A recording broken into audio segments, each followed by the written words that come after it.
చూస్తున్నారుగా, ఇది మా బీపీటీ సోనా. చూస్తున్నారుగా ఎంత మంచిగా ఉన్నాయి కర్రలు. చేంజ్ చూడండి, ఇప్పటివరకు ఎలాంటి దోమ స్ప్రే చేయలేదు, ఎలాంటి స్ప్రే చేయలేదు. నాటు వేసిన 30 డేస్కి నోవెలెక్ట్ స్ప్రే చేయడం జరిగింది, కలుపు మందు. అంతకుమించి వేరే ఎలాంటి స్ప్రే చేయలేదు. చూడొచ్చు మీరు, చేను కలుపు లేదు, బ్లాస్టింగ్ లేదు, ఏం లేదు. ఇక్కడ దీనికి ఇట్లా కావడానికి గల కారణాలు ఏంటంటే మూడు విషయాలు. ఒకటి, యూరియా తక్కువ చేయడము. 2, కలుపు లేకుండా ఉండడము. 3, ఒడ్ల పొంటి ఇలాంటి కలుపు పడకుండా చూసుకోవడము.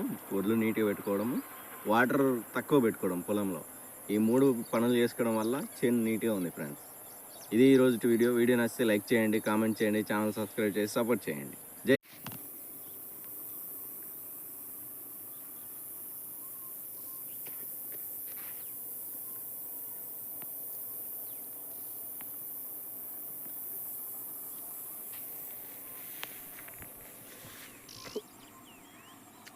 తీసుకున్నాం, పోదాం పని మళ్ళా మాటిను.